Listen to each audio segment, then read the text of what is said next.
Jashoda Nandana Braja Janaranjana.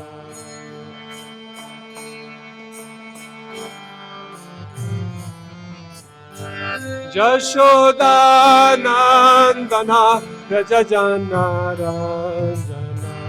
Jashoda Nandana Braja Janaranjana. Jashoda Nandana Braja Janaranjana.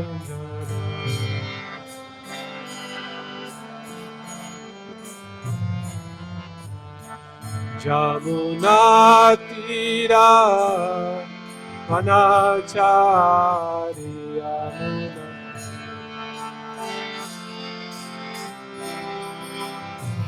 Jamuna Tira Manachari Yamuna.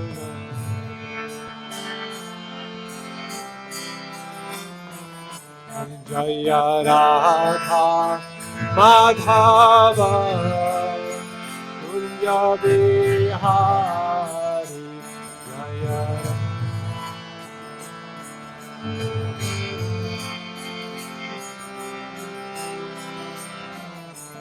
Jaya Radha Madhava Kunja Bihari.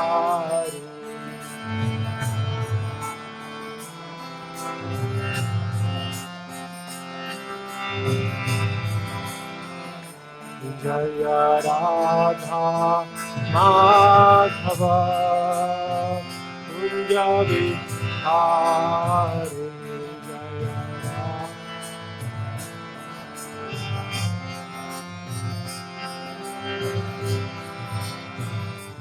Hare Krishna, Hare Krishna, Krishna Krishna, Hare Hare, Hare Rama, Hare Rama, Rama Hare Hare, Hare Krishna.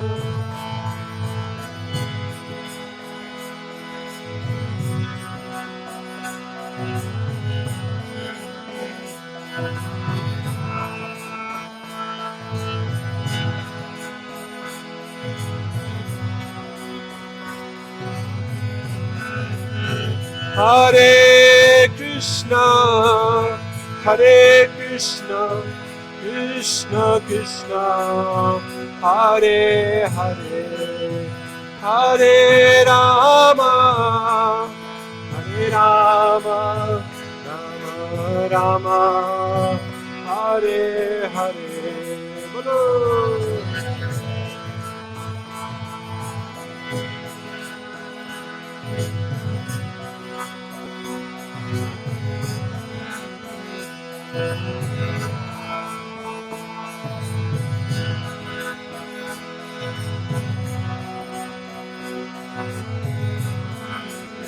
Hare Krishna, Hare Krishna, Krishna Krishna, Hare Hare, Hare Rama, Hare Rama, Rama Rama, Hare Hare.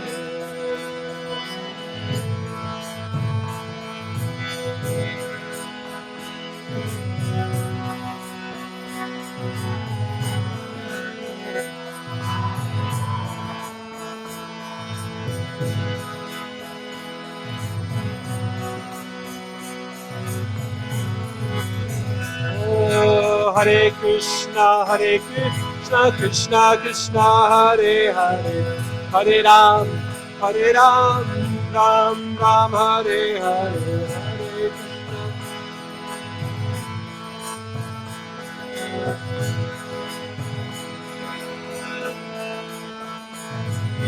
Hare Krishna, Krishna Krishna, Hare Hare, Hare Ram, Ram Ram, Hare Hare.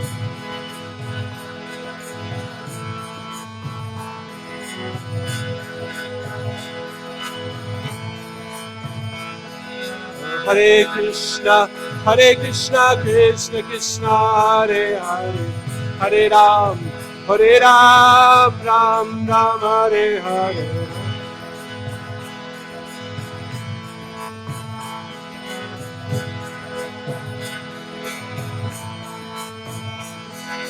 Hare Krishna, Krishna Krishna, Hare Hare, Hare Ram, Ram Ram, Hare Hare.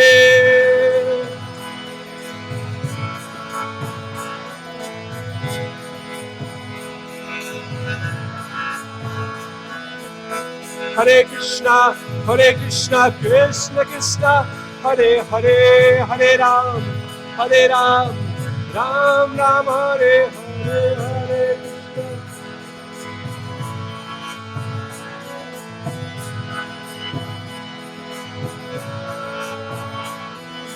Hare Krishna. Hare Krishna, Krishna Krishna, Hare Hare, Hare Ram, Ram Ram, Hare Hare, Hare Krishna.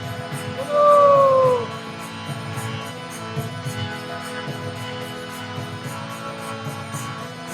Hare Krishna, Krishna Krishna, Hare Hare, Hare Ram, Ram Ram, Hare Hare, Hare Krishna.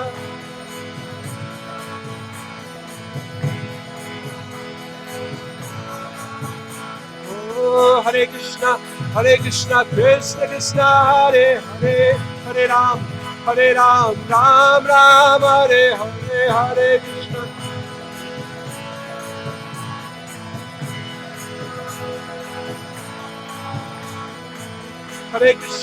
Hare Krishna, Krishna Krishna, Hare Hare, Hare Ram, Ram Ram, Hare Hare, Hare Krishna.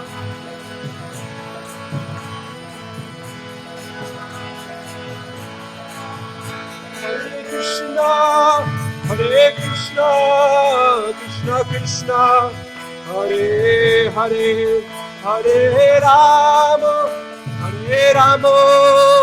Rama Rama, Hare Hare.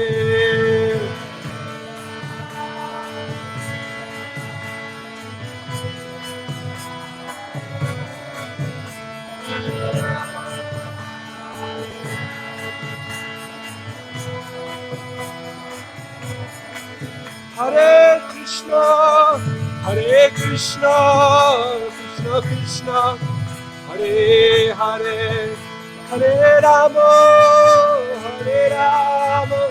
Rama Rama, Hare Hare.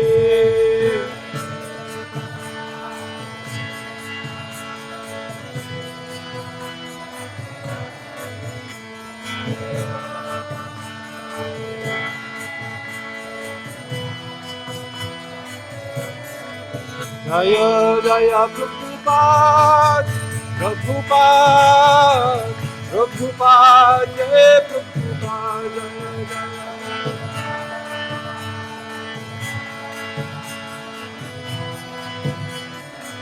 Jaya Jaya Prabhupada, Prabhupada, Jai Prabhupada, Jaya.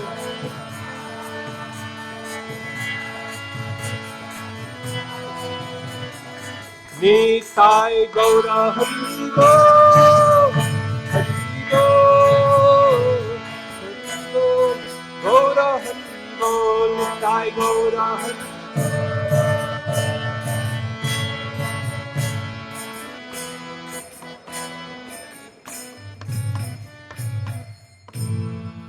Jai Om Vishnupad Paramahamsa Parivrajakacharya Stotra Shri Srimad His Divine Grace Abhay Charanaravind Bhaktivedanta Swami Srila Prabhupada Ki Jai, Shri Radha Banki Bihari Ki Jai, Shri Gaurnitai Ki Jai, Shri Sitaram Lakshman Hanuman Ki Jai, Srila Prabhupada Ki Jai, Nitai Gaur Premanandi Hari Hari Gaur.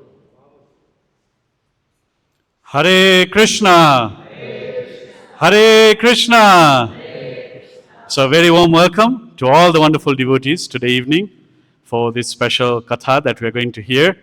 And thank you all for being here despite the heavy rain and despite it being a Saturday evening.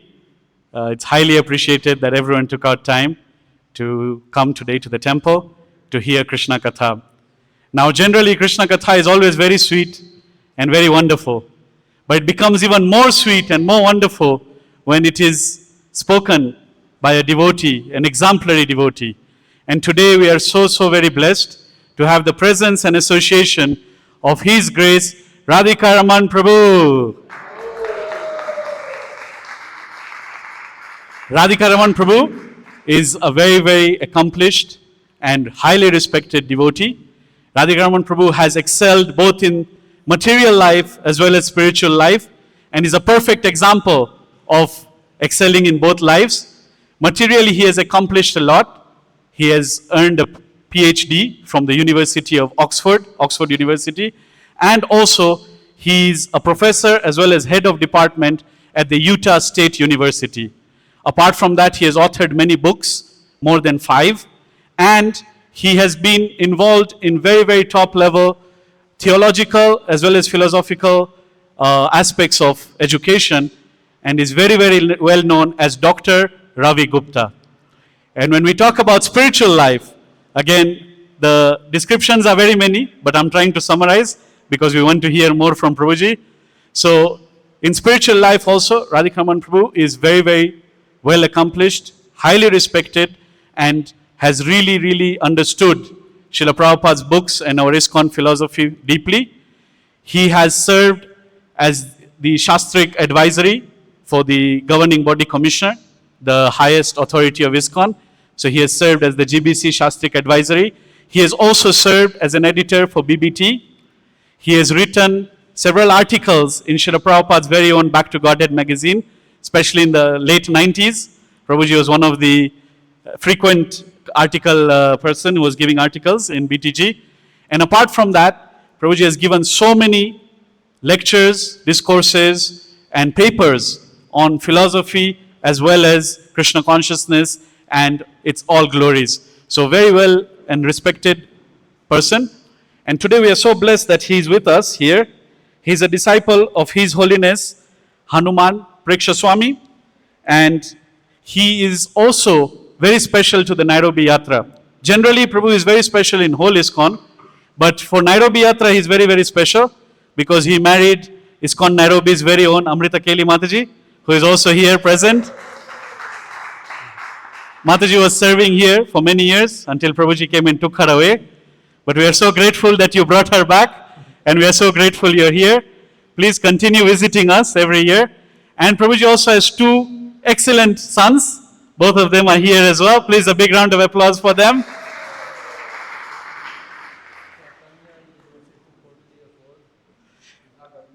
The first son, Chaitanya, he's already in university. He's only 14 years old and he's a space engineer. So he's following his father's footsteps. And both these boys are expert in kirtan as well, expert mridanga players, harmonium players, and expert kirtanias, just like their father as well. And the younger son also gives lecture, Umapati Prabhu is saying. So the trend is going on, and Prabhuji has made sure that such wonderful people are there in our movement. So thank you so much for joining us, Radhika Raman Prabhu.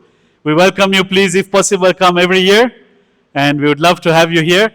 And today's class is, of course, the art of talking to Krishna, which continues from today and tomorrow. A very special art. I think Prabhuji does talk to Krishna. That's why he is where he is. So now hopefully we will learn and not reach there, but somewhere nearby. But also tomorrow this seminar continues at 7:45 in the morning till 9. Today it will continue till 8. And we are very fortunate that tomorrow is the beginning of the most auspicious Purushottam month, and we'll be beginning it with Katha from His Grace, Radhika Raman Prabhu. Hari Hari Bol. So, there is a lot to say, but due to time, Prabhuji's his achievements are 3-4 pages, but I will not say all of them. We will start the Katha immediately. And before we do that, we want to welcome Prabhuji, Amrita Kei Mataji, and both the boys the Kenyan way, the ISKCON Nairobi way. So everyone knows the ISKCON Nairobi way, right? So let's welcome them that way. Hare Krishna! Hare Krishna! No, I think, this is the another way. Remember the Nairobi way. Hare Krishna! Hare Krishna! Thank you. Thank you very, very much. A very warm welcome. And Prabhu, here we say Karibu Sana, which means very, very welcome. Thank you very much. Please give Radhika Ramana Prabhu a big round of applause. And before we begin, I request all the Matajis to please move forward. There's a lot of space at the back, and there are more devotees who are coming along, so they can get space to sit. Also, all the Prabhus, please move forward. Thank you very, very much. Srila Prabhupada ki.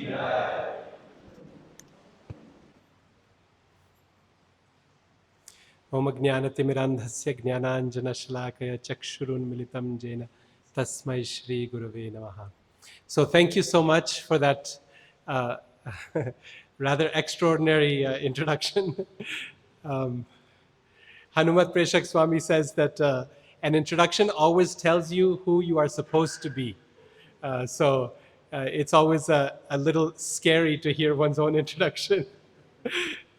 Its reputation has a way of snowballing without much substance, you know. So thank you very much for that kind introduction and for the warm welcome. Despite all that was said, I think the most important thing is Nairobi is very much home to us. And although I've not been able to visit as many times as I would like to, but somehow or the other, by Radha Banki Bihari's grace and Umapati Prabhu's permission, I continue to come every once in a while. I think it's been a few years, no? Maybe how long? 3, 4 years, something like that, maybe even more. So it's been a long time, and very happy to be back here. I want to offer my respects and gratitude to Umapati Prabhu and Shyampriya Mataji for facilitating our visit, and Mukunda Prabhu for organizing the seminar, and for all the devotees who are many years my senior, and I respect them very much. Thank you for this opportunity to glorify Srimad Bhagavatam.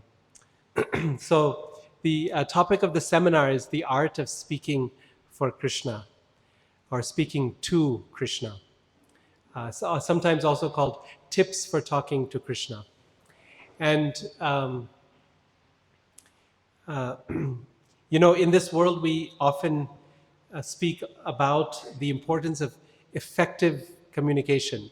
I just came from Villa Vrindavan in Italy, near Florence. We had a conference, ISKCON Communications Global Conference, where devotees were all discussing about how we can effectively communicate with the broader world, with media, with politicians, with different members of the community.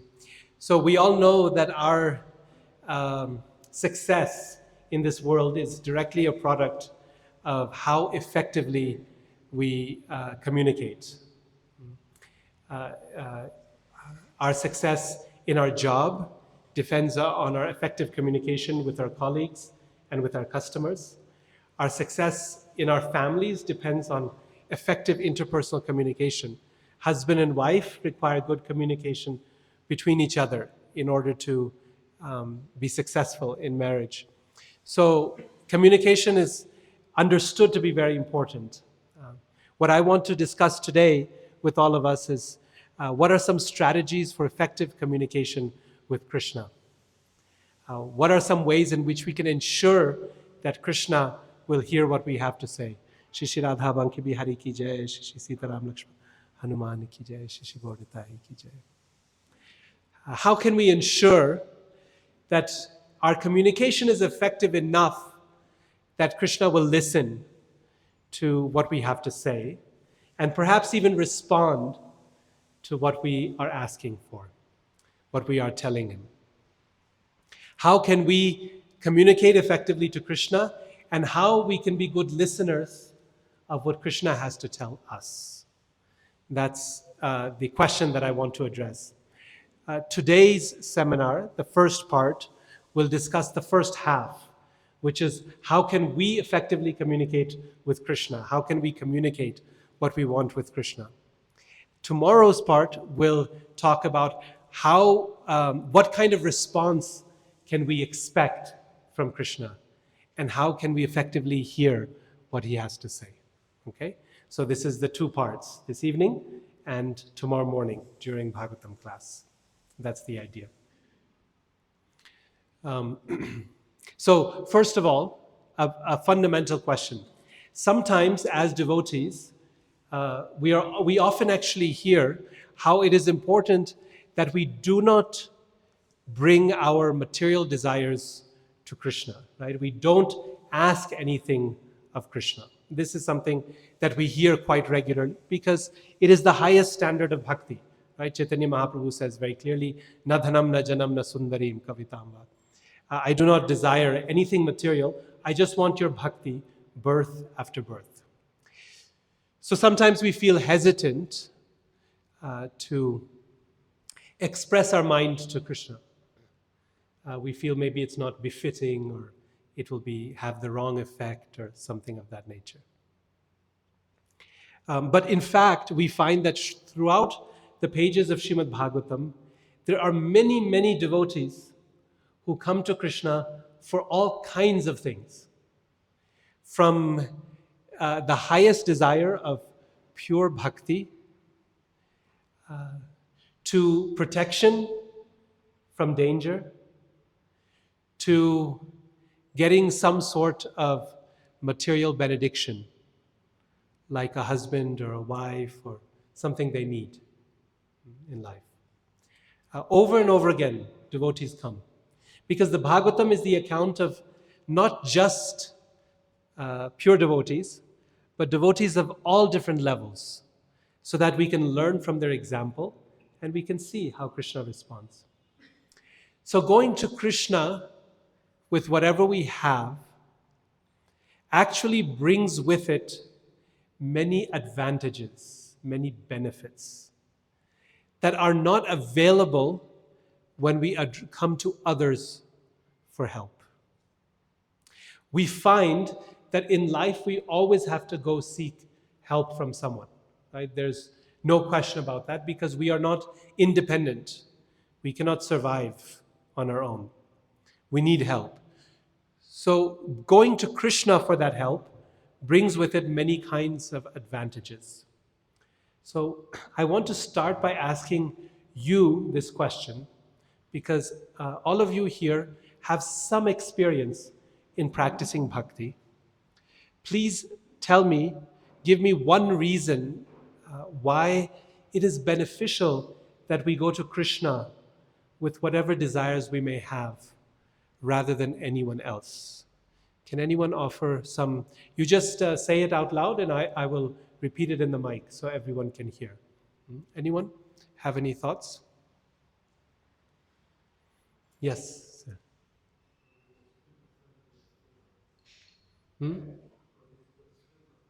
Because he's the Supreme Personality of Godhead. And why is that helpful? Why is it helpful to go to the Supreme Personality of Godhead? Anyone? Someone had their hand up here. He has all the right answers. He has all the right answers, right? In other words, he knows more than anyone else does. So, yes, Prabhu.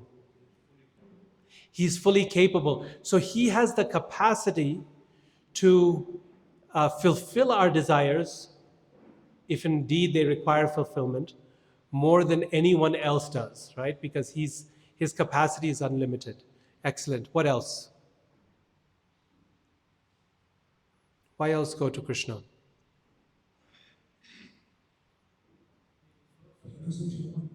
Huh? He knows what we want. Now, this is not as easy of a thing as it first sounds, because often,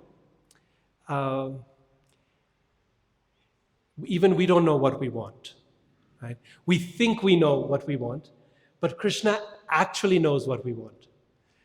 Just like when children are small, right? When they're little kids, then we'll take them to the market and they'll cry for something. I want this toy, I want this toy. And they'll be screaming and they'll be crying that they really want this. And we don't want to give it to them, because either they have too many toys already, or it's too expensive. But most importantly, the father knows that they are not crying for that toy. It's not what they want. Actually, they're just hungry and they need some food. Or they're just tired because they didn't get enough sleep. right? So a 3-year-old child will throw a tantrum, being very angry and upset. No, only that will satisfy me. But that's not actually what they want. Right? They have some other need that they're not aware of. So similarly, we go to Krishna and we are certain that this is what I want. And Krishna knows what we actually need. And he says, no, try this instead. No, that's not what I want. And we're kicking and screaming. But in the end, he gives us what we need and we feel satisfied. That desire calms down, right? So he knows what we need, what we actually need. What else? What else? Why else should we go to Krishna? Yes. Yeah, Krishna will only give us what is beneficial for us. When a child goes to a parent and asks for candy, the parent may give some. Then he or she goes again and asks for more candy, and the parent may say no. And others, if you go to the market and you go to the till and you give money, that person who's selling it will give you what you want, no questions asked, right? As long as you can give the money. Because everything in this world is transactional. You have the money to pay, you will get what you need. And no questions will be asked. Krishna is the only one who, like a well-wishing parent, will ask not just what we can pay for, but what is actually good for us, right? And will give us what we want, yes, but in such a way that it will not harm us or cause some additional problem. A child who wants to play with a knife, the parent will instead replace that knife with something else because they know that this person is not yet capable of handling what it is that we're asking for. So Krishna will only give us in a measured degree to what is beneficial, what is capable, what is we can manage, what we have the capacity for. Because often we bite off more than we can chew. Right? We ask for too much, and we don't have the capacity to handle it. Anything else? What else? You had your hand up. Same thing. Anything else? There's another go ahead.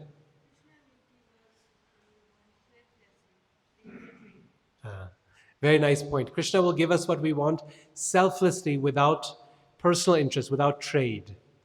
Everyone in this world who gives us something expects something in return, right?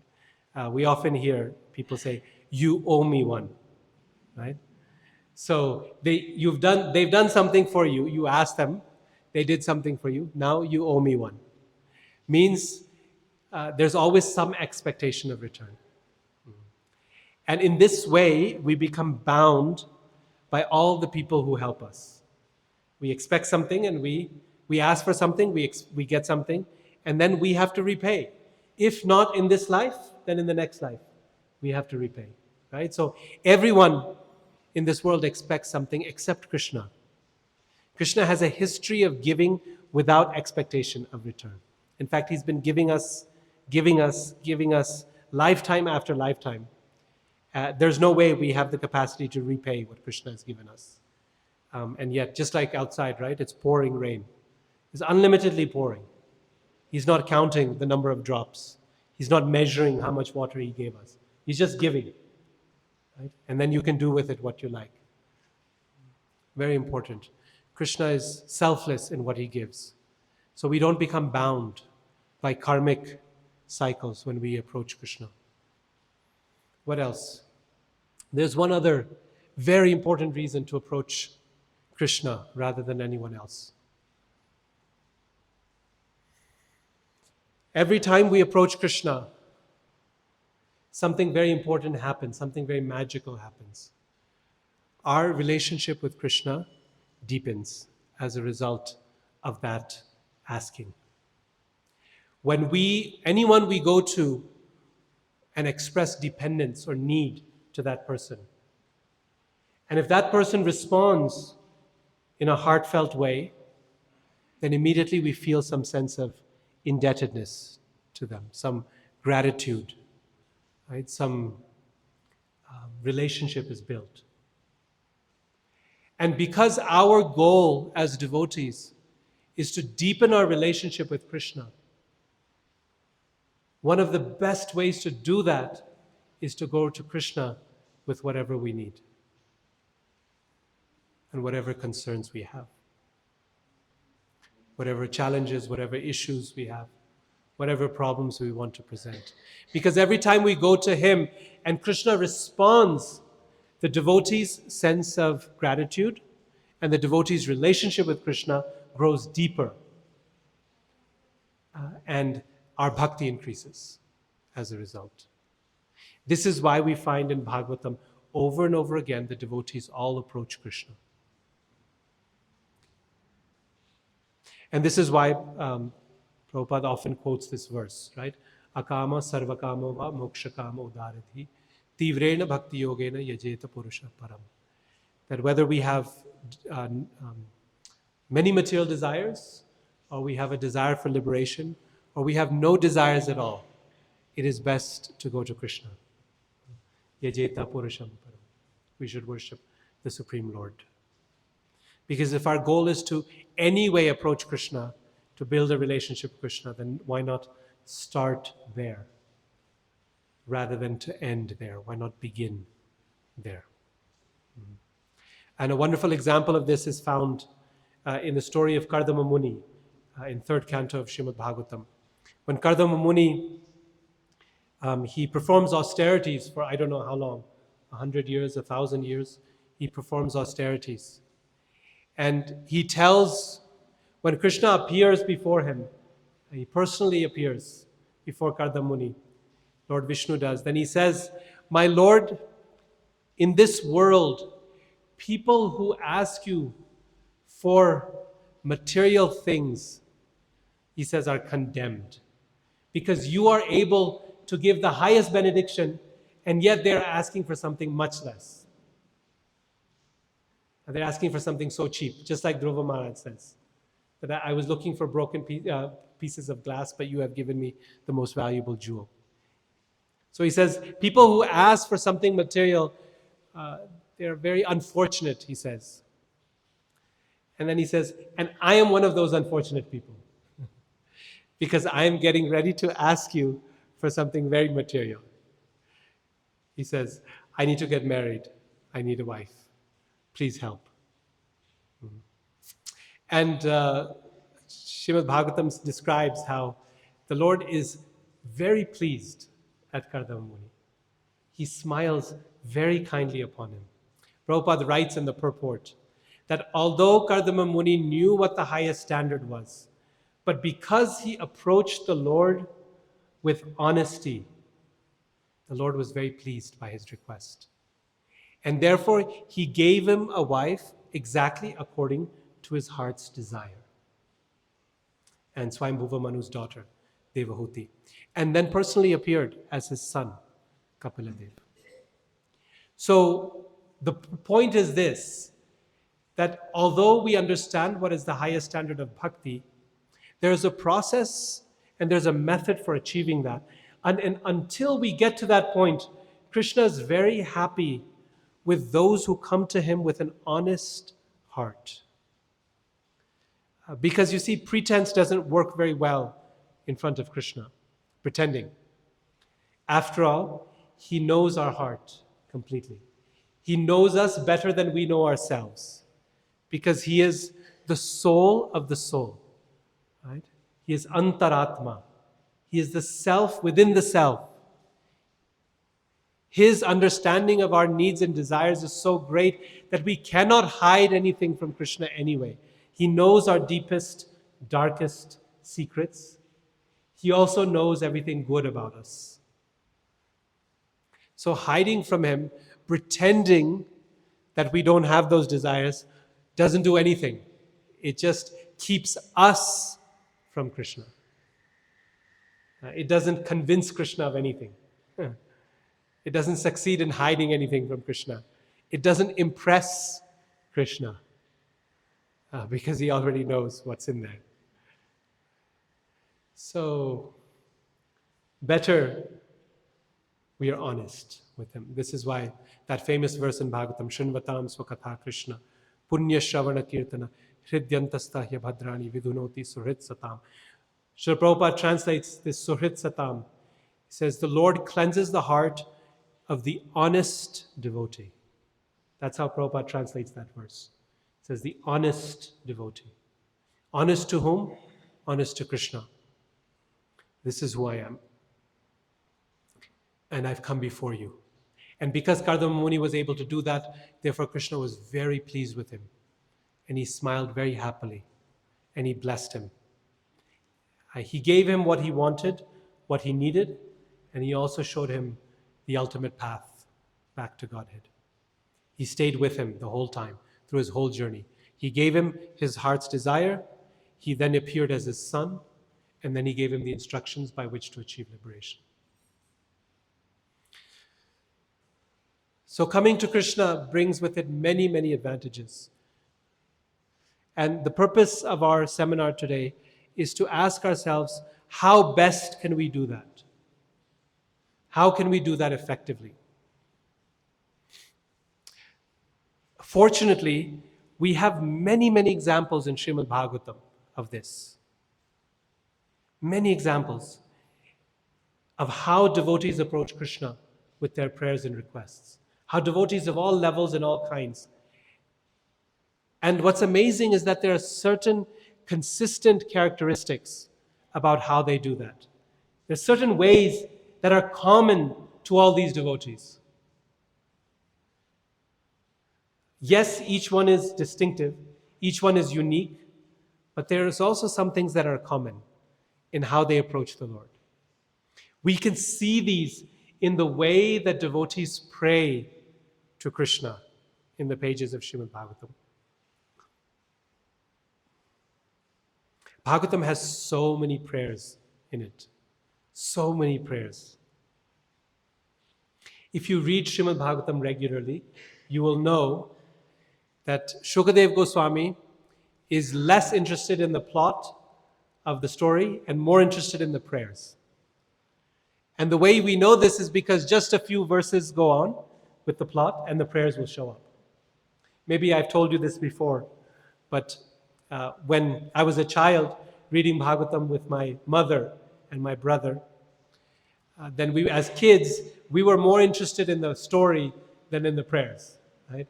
The plot. Nishingadev's appearance is there, and we're ready for the action, the battle scene. How Lord Nishingadev is fighting with Hiranyakashipu.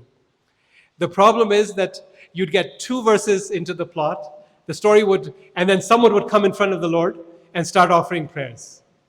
And as children, it was like, oh no. So read the prayers quickly and then move on to the plot. And 2 verses later, again, someone is there in front of the Lord and offering prayers. And it was difficult as children to get through the prayers. But since then, I've come to realize that the prayers are actually where the heart of Srimad Bhagavatam is located. Why? Because it is in those prayers that we see the relationship between Krishna and his devotees. Every devotee shares their heart in their prayers. They express what aspects of Krishna they appreciate. They express what qualities of Krishna they are most fond of. They describe what they are worried about in their connection with Krishna. They talk about what their problems are. They describe what their hopes are for Krishna's protection.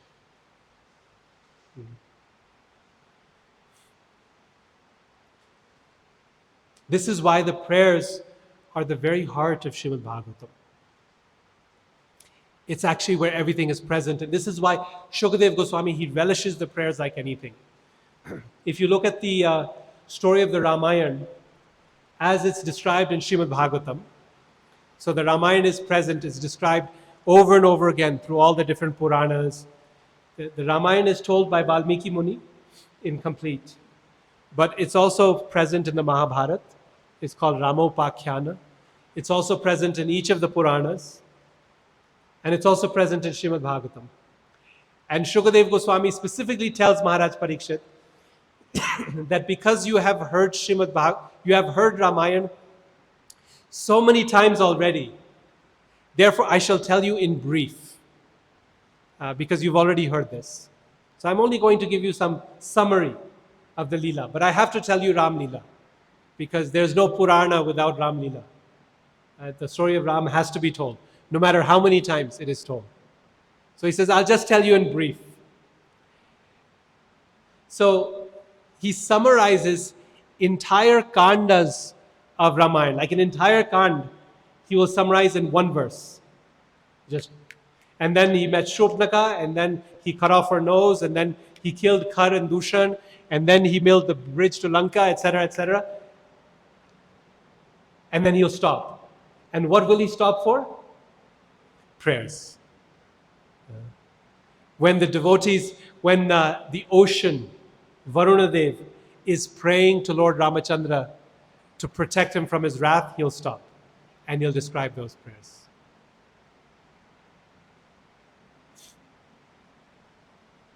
It is in the prayers that we find the heart of the devotees in relationship to Krishna. And this is why it's worth our time. This is why it's worth our time to relish these prayers and to learn from them and to ask ourselves, what are those exemplary devotees praying like? How do they pray to Krishna? Okay. So, what do they do? It's actually a very simple 3-step process. It's not very complicated. It's simple but very deep. You'll find that in all the prayers of the devotees, the first thing that they will do, the first step,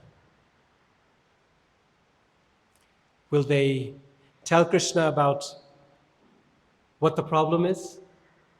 No. The very first thing they will do is offer their respects, their obeisance to Krishna. Pranama. This is exemplified, this is encapsulated in the word Namah. If you find every prayer, every mantra, the heart of that mantra is Namah.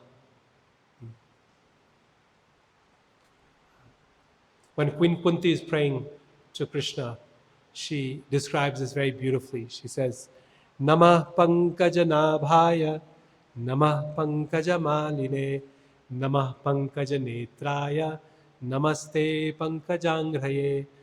She's saying, Krishna, I offer my obeisance to you. I bow down before you. I bow down to that person who has lotus-like eyes, who has lotus hands, who has lotus feet, who has a lotus navel, who wears a garland of lotus flowers. I offer my obeisance to you. Namaha, Namaha, Namaha. Again and again, you'll see all the pranam mantras that we do. Nama Om Vishnupadaya Krishna Presthaya Bhutale. Namaste Saraswate Devi Gauravani Pracharine. Namaste Narasinghaya Prasadaladaayine. This word Namaha combined with the dative case in Sanskrit, Chaturthi Vibhakti, the dative case, the fourth case. This is very, very powerful. It begins with an offering of obeisance to the Lord. I bow before you. Why? Why? The offering of obeisances to Krishna is one of the most deep and powerful activities that we can do as devotees. And there's many layers of meaning that are present there. On the most fundamental level, bowing down before God is an acknowledgement of His greatness and His supremacy. You are great, and I am very small. This is why we find that in all the religions of the world, in every religion of the world, we find some form of paying obeisances takes place. You've seen in Islam, in the Muslim religion, 5 times a day, right? They stand shoulder to shoulder and they bow down. And what do they say? God is great and I'm small. You find in Christianity and Catholicism, people will go to the pews in church and they will kneel. They'll get down on their knees, they'll put their head on the church, on the pew, and they'll pray to God. You'll find in Judaism, as they're reading the Torah, their scripture, they'll be bowing like this, up and down, over and over again. And you'll find in the Vaishnava tradition, also every time we come into the temple, we pay our obeisances to the spiritual master, we pay our obeisances to Krishna, we do pranam. It's an acknowledgement that God is great, I am small. And without that acknowledgement, there can be no prayer.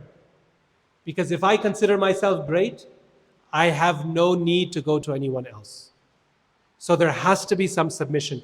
This is why in Bhagavad Gita, when Arjuna is faced with the sheer grandeur of the universal form, chapter 11, when he sees the massive thousands of heads and thousands of hands and thousands of eyes and faces, thousands of feet, he has no choice. What does he say? Obeisance to you from the front, obeisance from the side, obeisance from behind, obeisances from all sides, he says. Namah Purastad, says from the back, from the front. Because what choice do you have when you are faced with someone that great, that awesome? All of us, sometimes in our lives, we are faced with circumstances, with difficulties, with opportunities, good things, bad things. Sometimes we are faced with things that are so grand. They are so big, they are so beyond our capacity to handle, or they are so difficult that all we can do is stand and bow. We can get on our knees and we can bow down. We have no choice because words fail us. We don't know what to say, how to respond in such a situation. Maybe you've faced a circumstance like that. All your solutions run out. All your options run out. Our capacity to fathom goes away. Think, what can I do? I'll just bow. I offer my obeisances to Krishna. I bow before you, O Lord, because you are the greatest and you only have the capacity to help me figure out what to do in this situation. So that's the basic thing. Offering obeisances is an acknowledgement of God's greatness. He is great, I'm small. But on a deeper level, offering of obeisances, bowing before the Lord, is a way of relinquishing our false ego and placing it at Krishna's lotus feet. It's a way of expressing our humility before the Lord.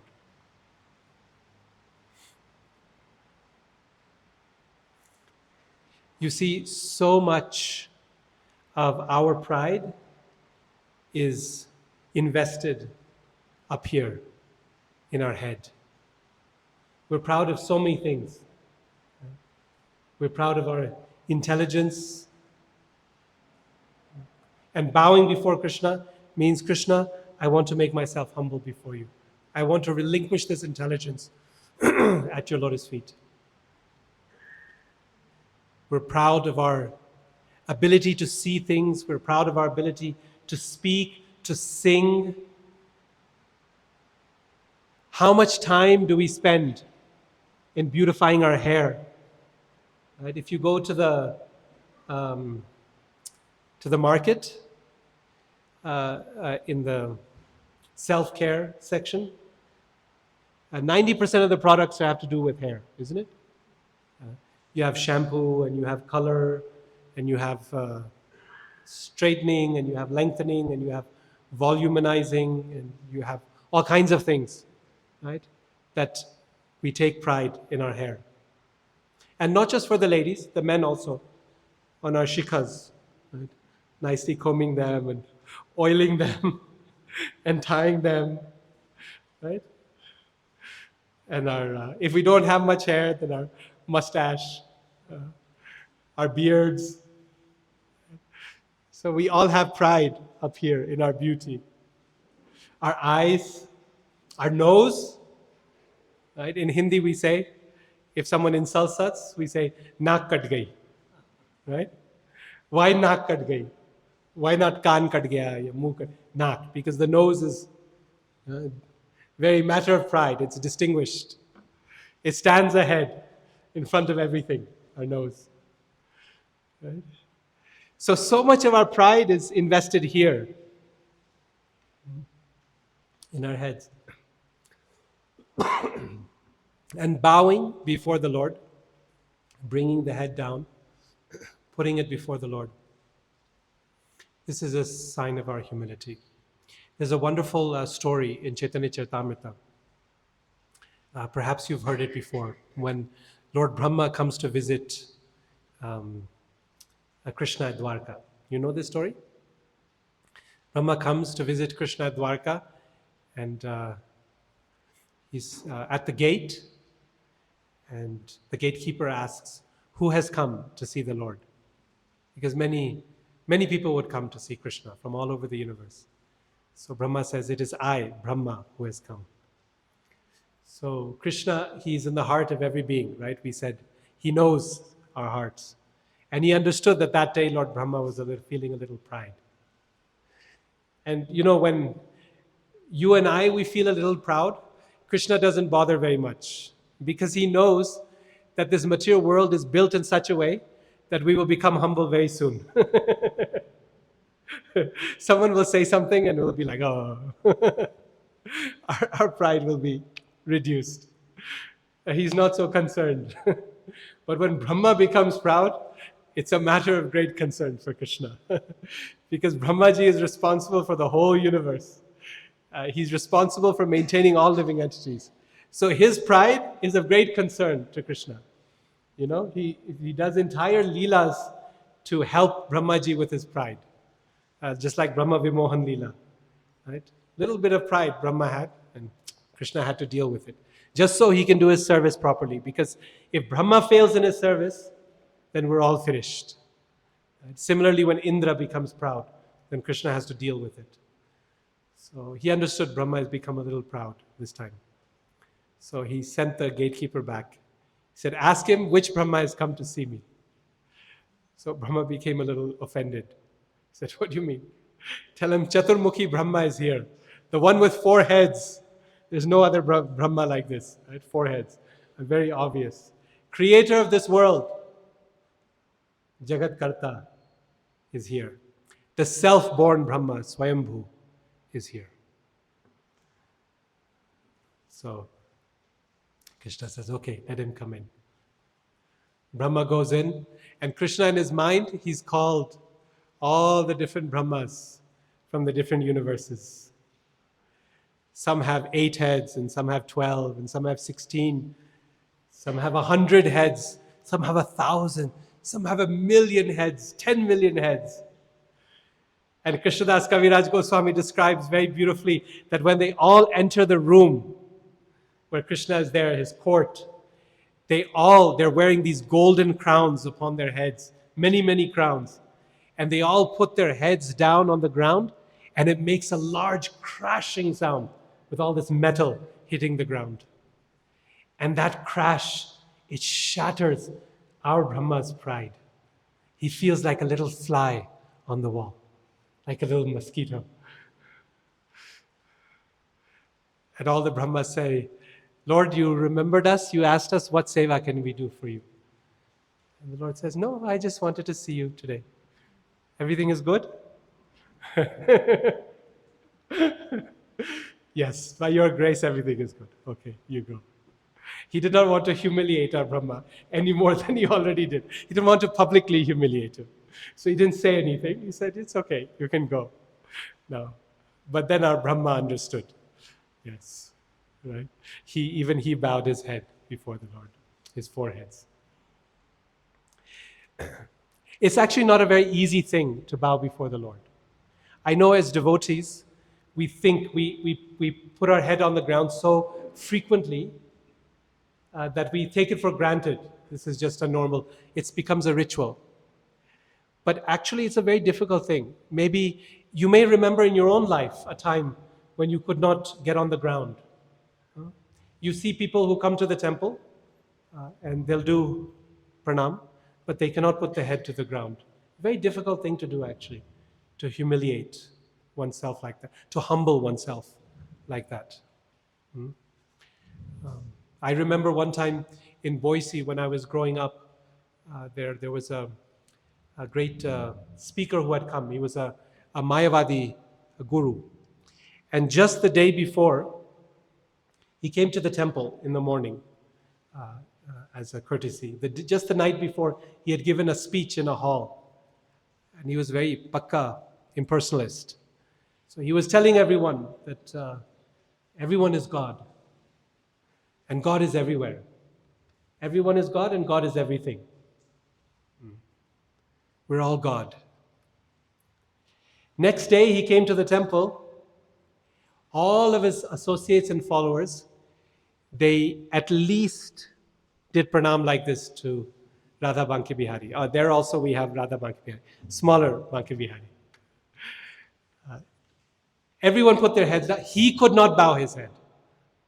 The whole time in his visit, he could not bow his head before Banki Bihari. He had just finished saying the night before that God is everywhere and in everything. And yet in the temple, he could not see God. He saw God everywhere, but not in the mandir. Because too much pride. The neck is too stiff. It cannot bend before the Lord. It takes a lot of courage. It takes a lot of courage and a lot of vulnerability to put ourselves on the ground before the Lord or his devotee. You see, when you put your hands on the ground, your face on the ground, it's a very vulnerable situation. Because in that position, face down, you're completely helpless, isn't it? Completely helpless. Your face is on the ground, you cannot see anything. You don't know who's coming in front of you or who's coming behind you. If someone were to come attacking you, you wouldn't know because your face is on the ground. It's a very vulnerable situation. This is why you see Hanumanji, he never has his head on the ground. Because Hanumanji's service is he's ready to jump for the Lord, right? So you'll see he's always sitting with one leg up like this, ready to jump because he cannot be vulnerable. His service is to be always alert for Lord Ramachandra. So putting our face, our head on the ground is very vulnerable position. And it's not easy one to take for Krishna. So that's the second meaning. Right? First is, God is great and I'm small. That, understanding that fact is just what it means to be a human being. If we don't understand that, then we're not even basic human being. Right? We have to recognize there's someone greater than me. The second layer of meaning is that it's actually relinquishing our false ego. It's an attempt to take our pride that we have invested here and put it down before the Lord. But even more deeply, the practice of offering obeisances to Krishna is actually an act of full self-surrender. Offering everything we have, body, mind, and words, to Krishna. This is a much deeper understanding of pranam, of namaha. This layer, this depth of namaha is described by Brahmaji in his prayers to Krishna, where he says, the famous verse, you remember maybe? Some of you may know. Tatte nukampam susamikshamanam bhunjana evatma kritam vipakam hrid vag vapurbher vidadhan namaste jivet yo mukti pade sadaya bhak. Lord Brahma says that one who goes on living this life, experiencing whatever one is meant to experience as a result of our past karma, while constantly offering obeisances to you, how? Hrid, Vag, Vapu, through body, mind, and words. For that person, Mukti Pade Sadaya Bhak, liberation or devotional service becomes their rightful claim. It becomes that person's inheritance. This type of offering obeisances is much, much deeper than giving up one's ego. So far, the both definitions of pranam that we gave were both negative definitions. You're giving up something. But this is something more. It is an offering of something, our body, mind, and words before the Lord. This is why when we pay obeisances as devotees, we incorporate all three, body, words, and heart or mind. First, physically.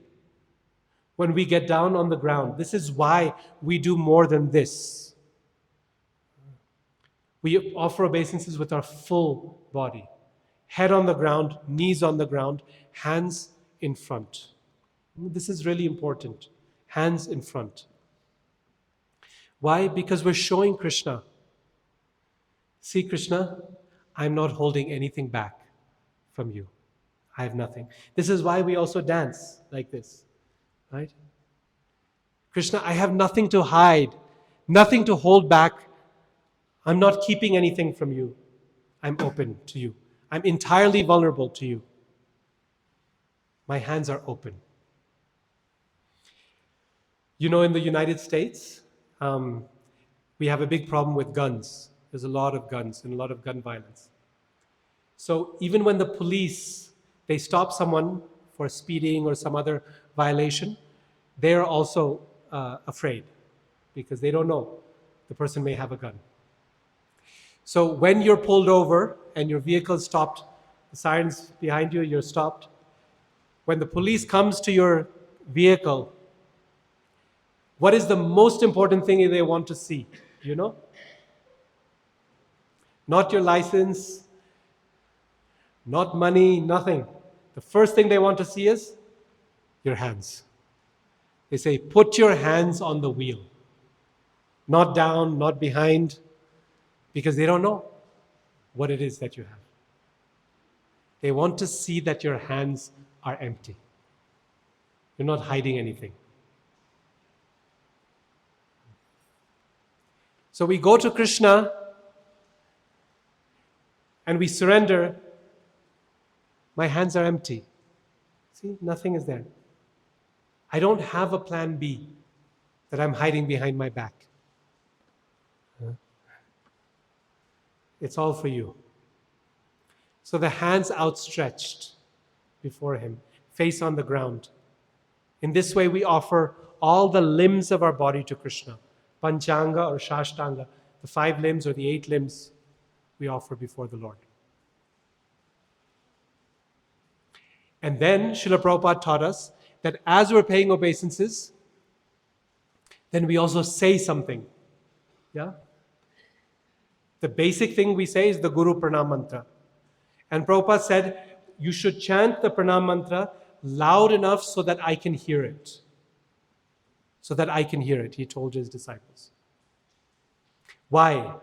Not because he enjoyed hearing his disciples praise him, but because it is an offering not just of the body, Vapu, but also of the words, Vach. We're offering our words to Krishna.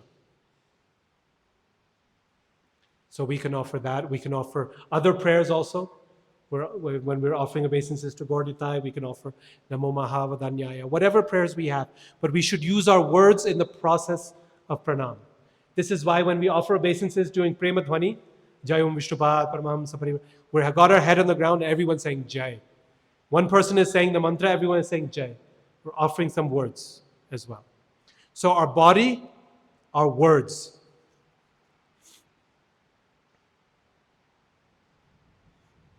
And if we're lucky and we do those well, then we might be able to actually pay obeisances with our heart. We might be able to do it with some meaning. And that is the perfection of offering obeisances. Otherwise, it becomes ritual. One of Srila Prabhupada's disciples, Shruta Kirti Prabhu, he was a very close personal servant of Srila Prabhupada. He served him for many years. And he writes in his book, it's called What is the Difficulty? He says, as his disciples, they were trained, they would come into the room and they would pay obeisances. No matter how many times he came into the room, he would get on the ground to bring water. And then before he left, he would pay obeisances. So, as a servant, you have to come in many times. So, and at some point, Prabhupada stopped him and he said, "What is this hatchet?" And he said, "What? Prabhupada, what?" He said, "What is this hatchet?" He said, "I don't understand." And then Prabhupada made the movement. "What is this hatchet?" You know a hatchet? It's like an axe. It cuts. I said, "What is this hatchet?" And immediately he understood. No, if he's going to pay obeisances, then he has to do it with some meaning. Not just as a ritual. One of the 10 offenses to the holy name is to consider it a ritualistic activity prescribed in the Vedas. Right? That we do it merely as a ritual. So Prabhupada was pointing out, no, don't do this merely as a ritual. You come in, you pay obeisances, and you run. You come in, you pay obeisances, and you run. If you're going to do it anyway, might as well do it with some meaning. This is another reason why he asked his disciples to say the Pranam Mantra, because it forces us to be down there for a little amount of time and to take it seriously. Of course, even that we can reduce, right? And then off it goes. I do the same. So it's challenging, but at least it encourages us to try to do it more meaningfully. If we are going to do it anyway, might as well get the benefit from it. Right? That's the basic idea. If we're going to do it anyway, and you're taking the effort to go down, then might as well do it with some meaning. And that is the deepest layer, deepest meaning of offering obeisances, is that we can offer obeisances with our full heart. This type of pranam, this type of namaha is described in Srimad Bhagavatam on some special occasions in very, very beautiful ways. It occurs when Dhruva Maharaj sees the Lord. He has personal darshan of the Lord. 6 months, Dhruva is a boy of just 5-7 years old. And he's so determined, he goes to the forest. And within 6 months, by his sheer determination and practice of austerity in 6 months, he is able to see the Lord directly face to face.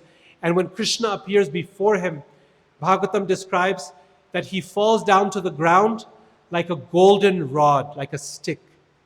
He stretches out his hands. And it's a beautiful verse. It says Dhruva Maharaj, he takes the Lord's lotus feet and holds on to them in his mind, in his heart. He grabs them and he puts them into the core of his heart.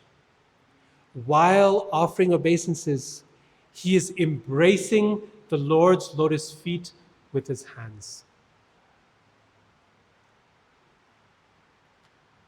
Imagine what a deep experience pranama can be, offering obeisances can be. This verse is actually really, really incredible. I want to read it for you. It's Canto 4, Chapter 9. It goes like this. Taddarshanena gata sadhvasakshitav avandatangam vinimaya dandavat drigbhyam prapashyan prapiban nivarbhakas chumban nivasyena bhujayr ivashlishan. When Dhruva Maharaj saw his Lord just in front of him, he was greatly agitated and offered him obeisances and respect. He fell flat before him like a rod and became absorbed in love of Godhead. Dhruva Maharaj, in ecstasy, looked upon the Lord as if he were drinking the Lord with his eyes, kissing the lotus feet of the Lord with his mouth, and embracing the Lord with his arms. And Prabhupada describes in the purport, naturally, this is Prabhupada's purport, naturally when Dhruva Maharaj personally saw the Supreme Personality of Godhead face to face, he was very much agitated in awe and respect. And it appeared as if he were drinking the entire body of the Lord with his eyes. The devotee's love for the Supreme Personality of Godhead is so intense that he wants to kiss the lotus feet of the Lord constantly, and he wants to touch the tips of the toes of the Lord and constantly embrace his lotus feet.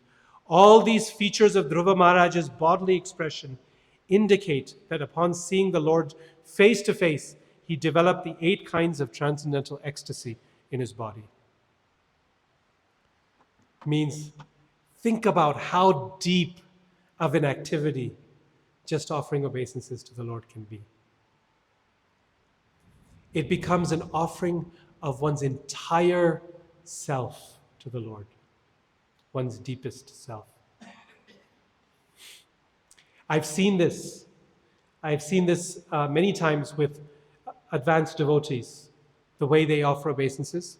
I remember in particular the way His Holiness Gopal Krishna Goswami would offer obeisances to Srila Prabhupada.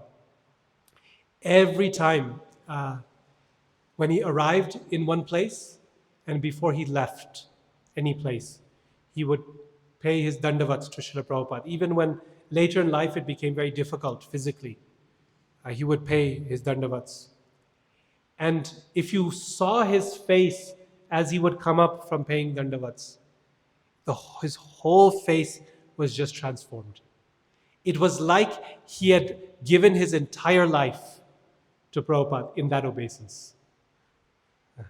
Of course, he had given his entire life to Prabhupada.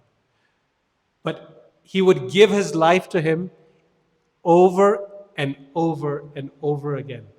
Every time he would give his dandavats to Srila Prabhupada. Every time. It's an opportunity for us to tell Prabhupada, to tell Krishna, my dear Lord, my entire life belongs to you. You do with me as you please. That is the mood of self-surrender in doing pranam, in offering dandavats. My dear Lord, my entire life belongs to you. Shri Shri Radha Banki Bihari ki jai.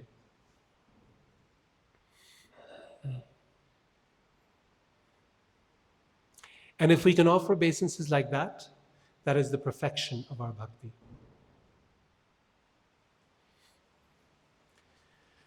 So think about it.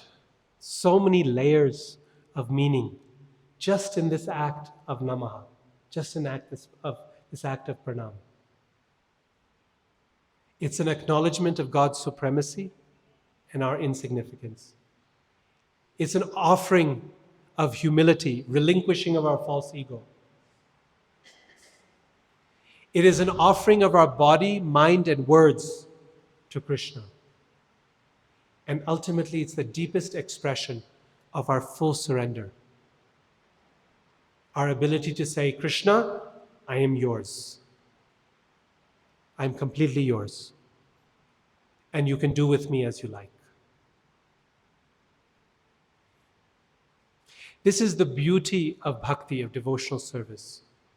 That the smallest thing in bhakti can have the most powerful effect, the deepest effect. The smallest thing.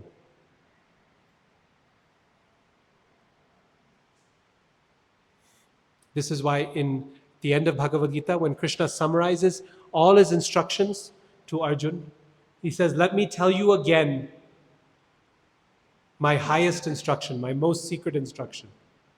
Then Krishna says just 2 verses, right? And one of those verses, Manmana bhavamat bhakto madhyaji mam namaskuru mame vaishyasi satyam te pratijane priyosi me. Think of me, become my devotee, offer your homage unto me. Krishna's instructions in that verse is all general. Manmana, think of me. Bhavamat bhakto, become my devotee. That's a very general instruction. The only specific act that he tells Arjuna to do in that verse is Mam Namaskuru. Namaskuru. Do Namaha. Offer obeisances. It's the only specific thing he says. So powerful is his act of Vandanam, of Namaha, of Pranama.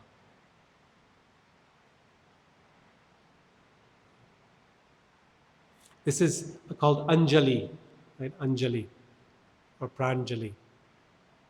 So my Sanskrit teacher told me, he was a Sri Vaishnav, a great Sri Vaishnav devotee, scholar, Acharya. He said, means the Supreme Lord, Vishnu. Krishna says, Aksharanam akarosmi. Of all letters, I am the letter A. And Jala means water. That which makes even the Lord into water, it melts the Lord. That's called Anjali. Right? This pranam is so powerful, it melts even the Lord himself. He finds it so touching that it melts his heart. What to speak of when we actually fall on the ground before him and offer obeisances with our body, mind, and heart. Okay? So this is the first step that devotees do. When they come to Krishna with some prayer, they first begin with Namaha. And as you can see, this step is neither easy nor shallow. It is simple but very deep at the same time. So that's the first thing you always find, Namaha. Okay, now there's 2 more, and the other 2 we will go faster because the first one took too long. So second and third, a little faster. The second thing they do to the Lord, for the Lord, when they come, before they tell Krishna what their problem is, they do one more thing. They offer their respects, and then what do? They take a little bit of time to praise Krishna, to glorify Krishna. Before they tell Krishna what their problem is, they glorify Krishna first. Why?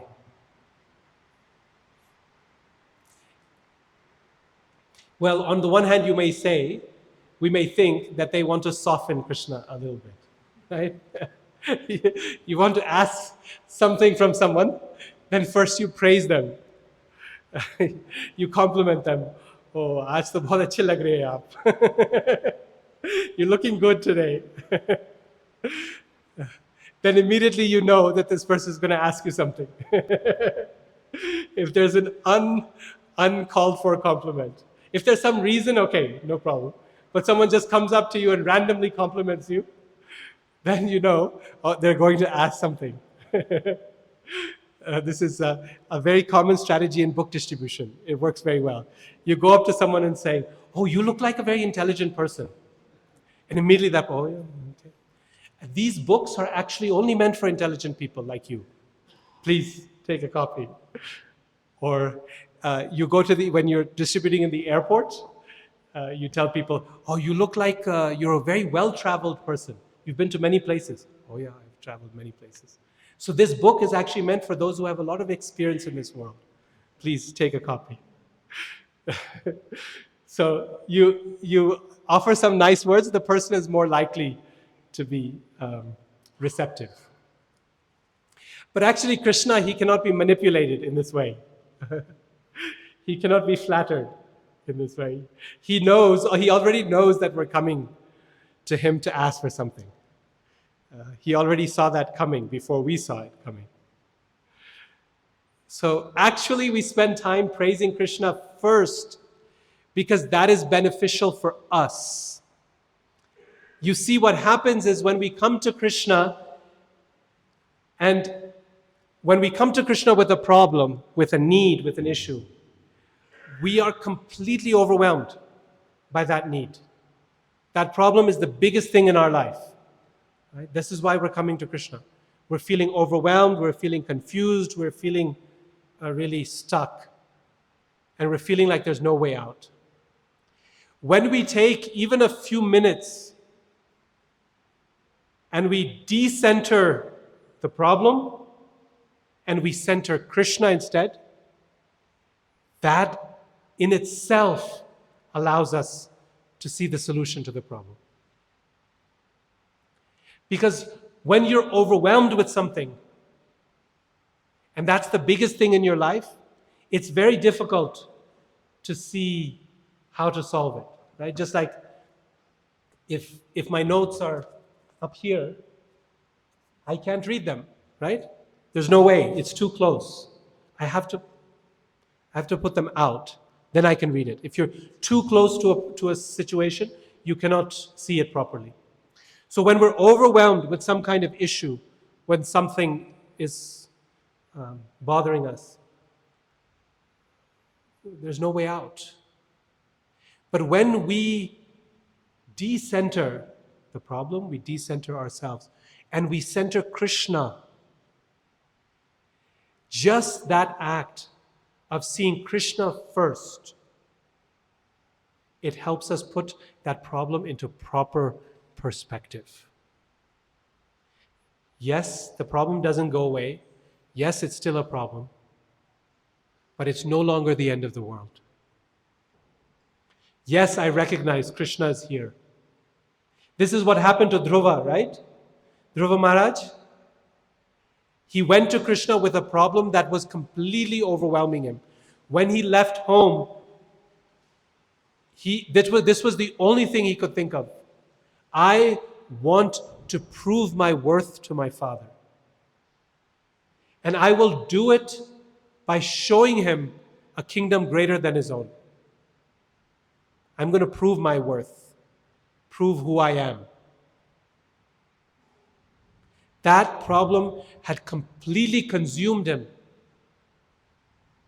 to the point that when his spiritual master Narada Muni came before him and said, my dear Prahlad, you're just a boy, and the highest instruction is that one should give up material desires.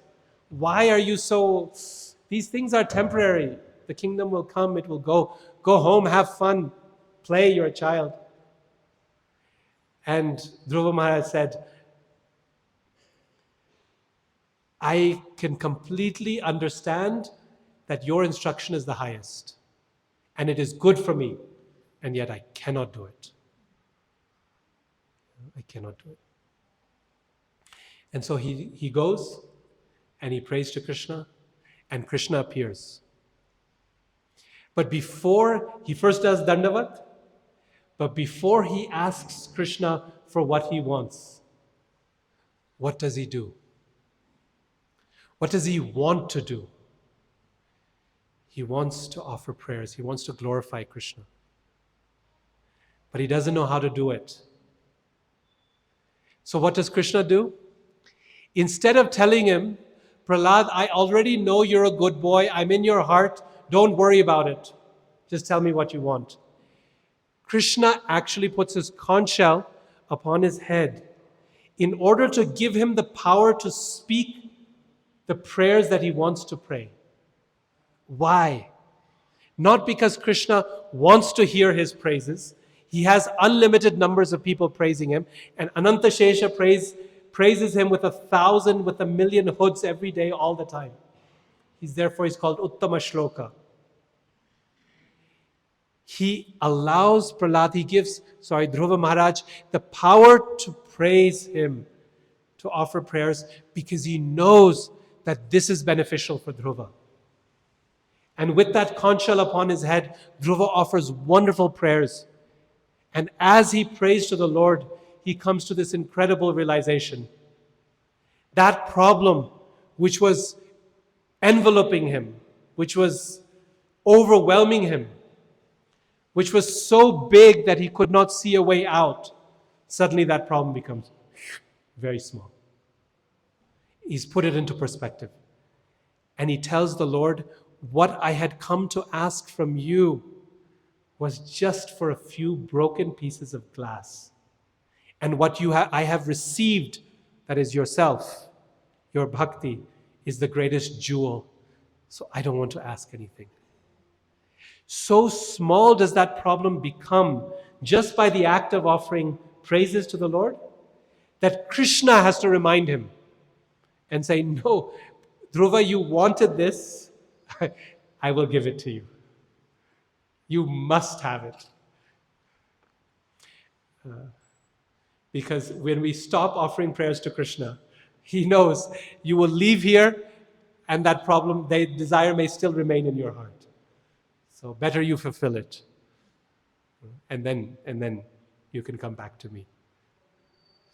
So then Krishna has to remind him of what his problem is. So we'll find every devotee takes a little bit of time out, at least, to first glorify Krishna before expressing what their issue is. Even when the situation is an emergency. Just like when the Ashwatthama threw the Brahmastra on Arjun and the Pandavas. It was an emergency situation. Brahmastras come very fast. These fiery weapons. It's chasing Arjun. And Arjun is coming to Krishna. And even in that little time he has, he says one verse. Krishna Krishna Mahabaho Bhaktanam Abhayankara Tvameko Dahyamananam Apavargosi Samsate. My dear Lord Krishna, you are the only ones who can liberate your devotees from the burning fire of this material existence. That is the real problem that I have, is I'm in this world of Maya. Apavargosi Samsrite. Oh, and by the way, there's a Brahmastra right behind me. Can you please deal with that also? One verse he has time for, that's it. Because these things come fast. But he still takes time to put his problem into perspective. You see what he did there? What is the Brahmastra? It's a fiery weapon that is burning him. And what does Arjun say in his glorification? He says, the real fire, my dear Krishna, Dahyamananam, the real fire is the fire of repeated birth and death in this material world. Not this Brahmastra. Yes, I need help with the Brahmastra. But I'm putting it in perspective. You are able to solve the big fire, samsara davanala. That fire you're able to solve. Please also solve this little fire here. By offering that praise to Krishna, his problem is in perspective. So even if we don't have time, even if it's an emergency, little glorification with Krishna, And if we have time, like Dhruva Maharaj did, then long glorification of Krishna is very nice before we state the problem. And the heart of that glorification, the heart of glorifying Krishna, even if we can't come up with the words of how to glorify Krishna, the heart of that glorification is Krishna's holy names. Krishna's holy names. This is why you will find that all of the Vaishnava's prayers in Srimad Bhagavatam always include, if not begin with, Krishna's names. Arjun's very short prayer, how does it begin? Krishna, Krishna, Mahabaho. First, Krishna's names. Krishna, Krishna. When Uttara comes, so after the Brahmastra comes towards Pandavas, then it comes towards Uttara, going towards her unborn child, Parikshit Maharaj. She also comes running to Krishna, and first thing she says, Krishna, Krishna, Mahayogin. When the cowherd boys and women of Vrindavan, they are being tormented by Indra's rainfall. They come to Krishna for protection. The first thing they say, Krishna, Krishna, Mahabhaga. O Krishna, O most fortunate one. When Nanda Maharaj is being attacked by that big snake who's swallowing him, the first thing he says is, Krishna, Krishna. When, this is in 10th canto also, when Queen Kunti is really, really suffering under the Kauravas, she remembers Krishna. She says, Krishna, Krishna.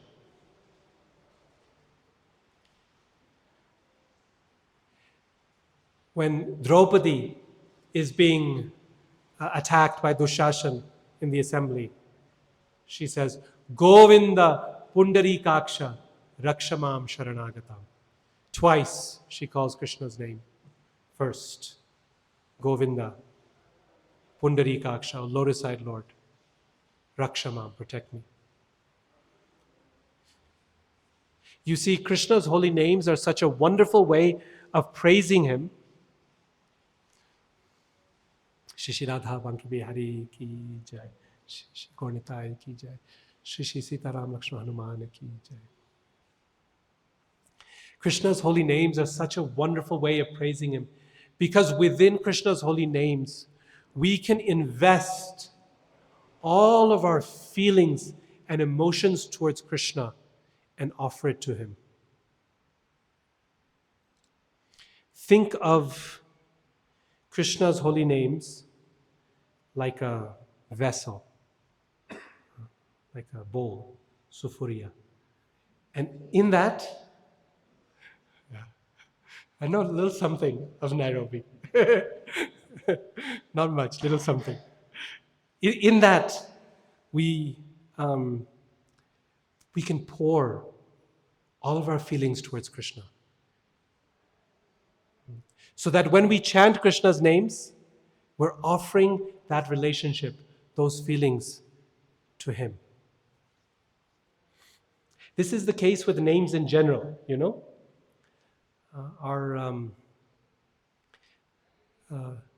Whenever we hear the name of someone we love, then immediately that name fills us with many good feelings, right? Just like if I hear the names of my sons, Chaitanya, Purushottam, even if I'm hearing that name for someone else, but the name brings all kinds of good feelings for me. And the opposite is also true. If we don't like someone, we hear that name, immediately we don't like, right? All the negative feelings, they come with that name. Maybe we all have that experience. Someone you don't like, you hear their name, and just with the name, they may not be there, but just with the name, all the negative things, emotions come. Any name will carry relationships with it. This is why names are so powerful. Because a name is a carrier of a relationship. We invest in the name, whatever our relationship is with that person.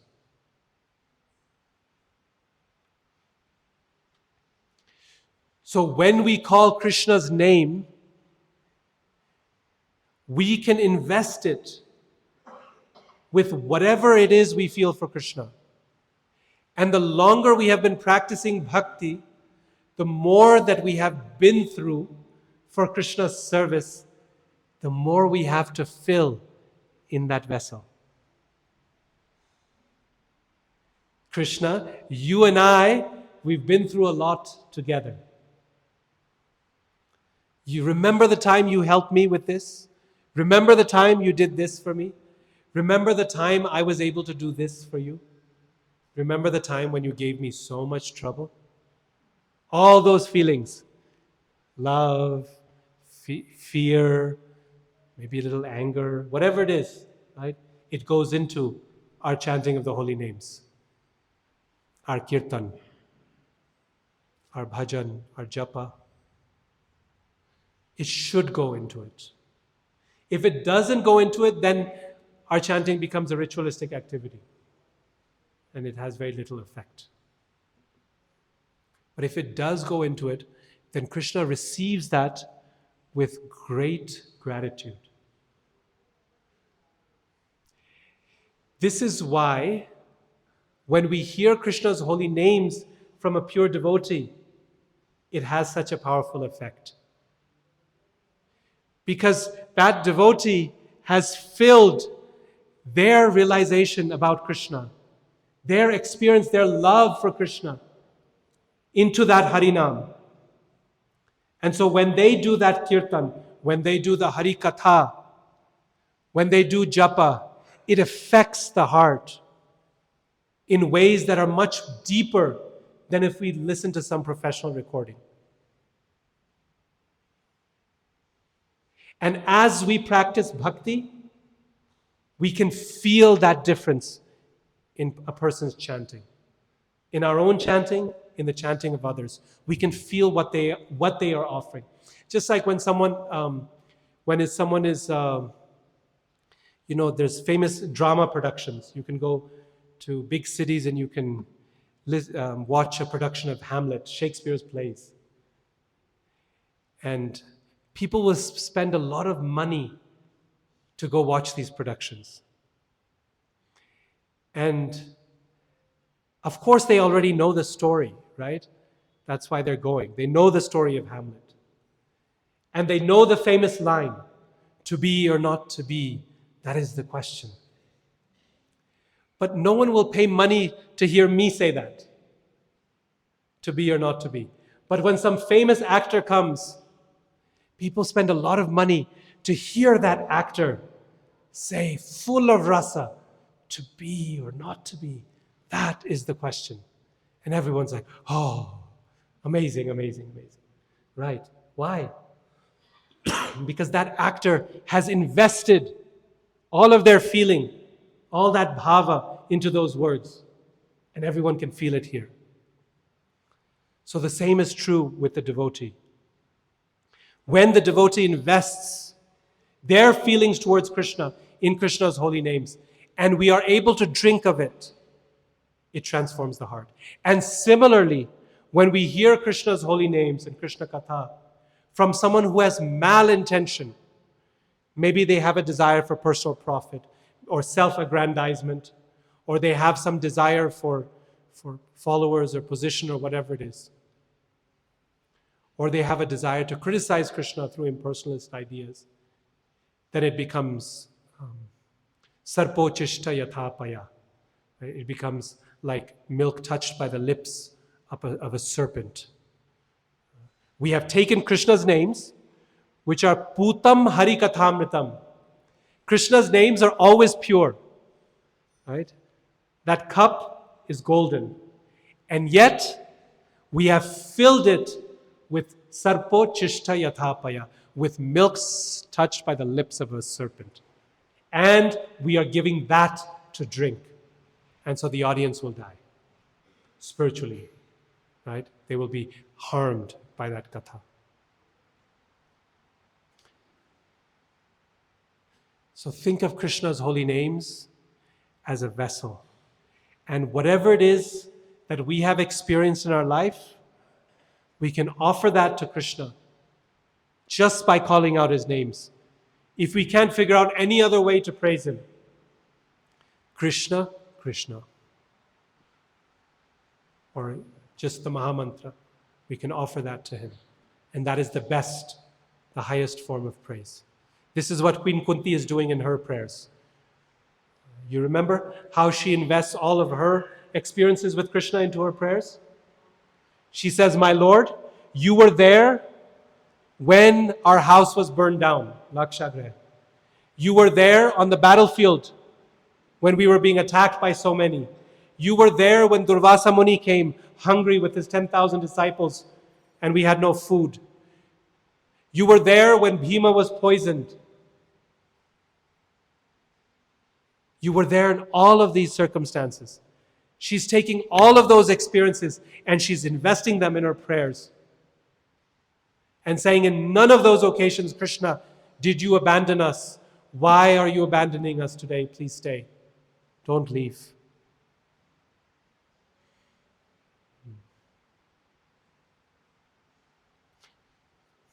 So that's the second step. What devotees do. First, pranama, then glorification of the Lord. And within that glorification, some meaningful chanting of his holy names, where we're actually meaning it, not just mechanically, but with our full hearts.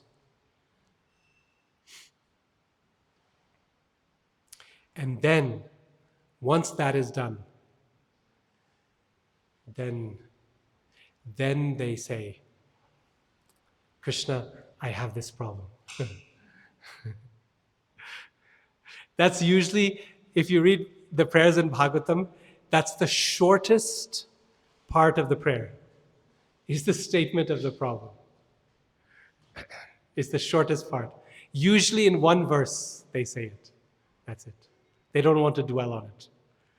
Krishna, I have this problem. Prabhupada says one place very nicely. He says, if we go to Gaur Nitai and we say, Sir, I have a problem, they will definitely respond. That's all we have to do, is we have to go to them and say, Sir, I have a problem.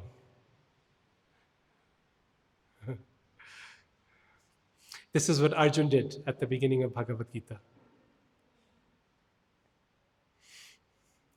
When he says, Karpanya dosho pahata svabhava prichhami tvam dharma samudacheta yat shreyasya nishchitam bruhi tanme shishyasteham shadhimam tvam prapannam.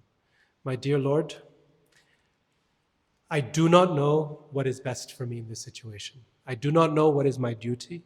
I'm completely confused. Samudhacheta. I'm confused. Please tell me for certain. Nishchitam bruhi tanme. Speak clearly. Nishchitam. Shishyasteham. I'm your disciple. Shadhimam. Instruct me. Prapannam. Because I'm surrendered. Even he does prapanna. Right? He does his obeisances. Even though he's on a battlefield and he's in technically a position superior to Krishna. Krishna is his chariot driver. But before the help comes, prapannam has to happen. He says, Sir, I have a problem. In fact, anytime we are confused and we don't know what to do, because the options are all unclear or they're bad, if we're just repeat this prayer by Arjun, Karpanya dosho pahata svabhava, Krishna responds. He always does. He gives us guidance. Sir, I have a problem. If we can manage it, it's best to give Krishna the problem without a proposed solution. That's challenging because the solution is usually right there. What we want to tell Krishna is, Krishna, Here's the full analysis of the problem. This. I have 3 parts to the problem. And here's the solution to part 1, solution to part 2, solution to part 3. In order to execute the solution, I need these, and these resources. So if you can just make that final piece happen, that would be great. Right? That's how we want to approach Krishna. And that's how Arjun begins in first chapter of Bhagavad Gita. He says, Krishna, here's the analysis of the problem. There's 6 kinds of aggressors, and they shouldn't this, and there's this. And if you kill the family, then this is what's going to happen. And dharma bhibhavat Krishna pradushyanti kulastriya strishu dushtasu varshneya jayate varnasankar. He's got the whole problem mapped out, and he's got the solution. Nayotsyeeti Govinda. Krishna, I'm not going to fight. This is terrible. So initially he starts that way, and so we may also end up starting that way. Krishna, here's the problem and here's the solution. Actually, I have 3 options for you. 1, 2, and 3. First is my preference. Second is okay. Third, I'll live with. We may come like that, but if we can manage, then the best way to offer a prayer is to present the solution without telling Krishna how to solve the problem. Because as we will see tomorrow, Krishna has his own way of solving problems. And it's very difficult for us to imagine how Krishna wants to solve a particular problem. How much time he wants to take to solve the problem. What a solution looks like. All of those things are very difficult for us to imagine. So if we can ask with no strings attached, better we say, I am hungry, without telling him what food we want to eat. Then it allows Krishna to act more freely in our lives. It allows him to do miracles through us. You see, when we propose a solution, that solution is within the limited frame of what we can imagine for ourselves.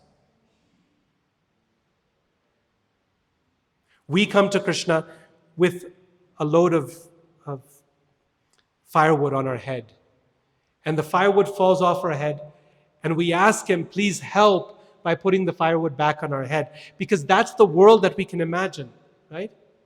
We cannot imagine a world where we are not carrying firewood. But Krishna can. Krishna can imagine a world where we are a millionaire and we don't need to go collecting the firewood in the forest. But we cannot, because our own conception of ourselves is so limited. You know, we think so small of ourselves. We think this is what I'm capable of. So I've got this problem, means this is the solution I need. But Krishna, he's thinking, no, you've got this problem. I will catapult you into a world where you will not be able to imagine even this problem.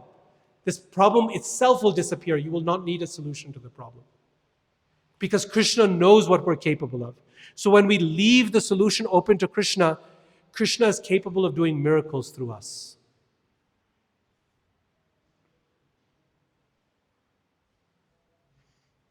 Srila Prabhupada had a whole series of plans for how he was going to preach in English before he came to America. He started Back to Godhead magazine. He started the League of Devotees. He started so many things, distributing, working so hard. But Krishna had plans for him that were just unimaginable, right? They were beyond the wildest expectations of anyone. Prabhupada was open to those plans. Sir, I have a problem. Rather, I have a desire to serve you. But how you want to solve it is up to you. And the solution was well beyond what anyone could imagine. So if we can manage to give Krishna a problem without proposing a solution. It just means that greater things might happen. Krishna might be able to do more with us. But it's okay. If we have to propose a solution, it's okay. Even Arjun started like that.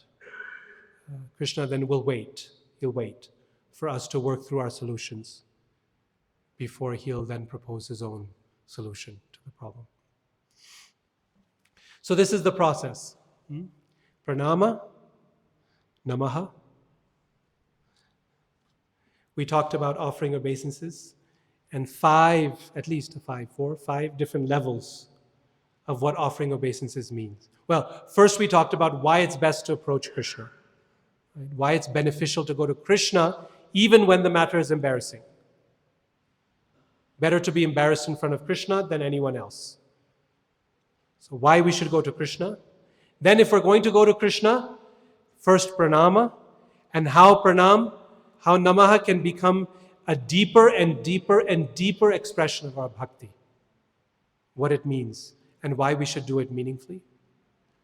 Then how to praise Krishna, using the words of great devotees, taking some time to decenter our problem, create distance by centering Krishna, and how Krishna's holy names are the heart of that prayer, because we can invest those names with our relationship with Krishna and offer it back to him.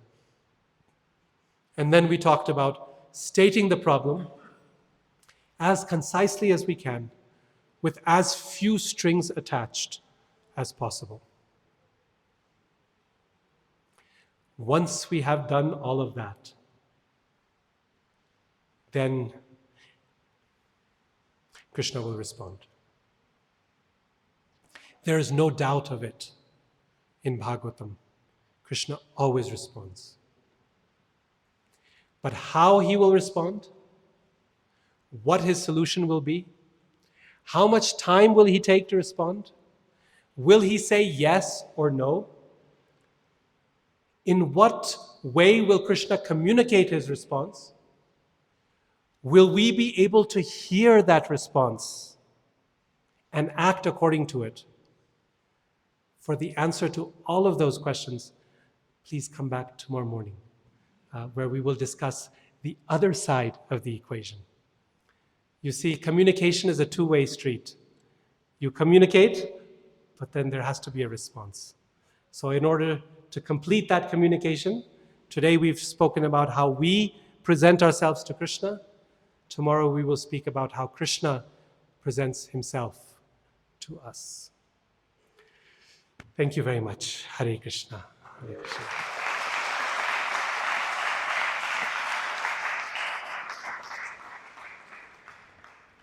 So I think we have kept to our hour and a half commitment, 90 minutes. Do we have time for questions, or should we conclude for tonight?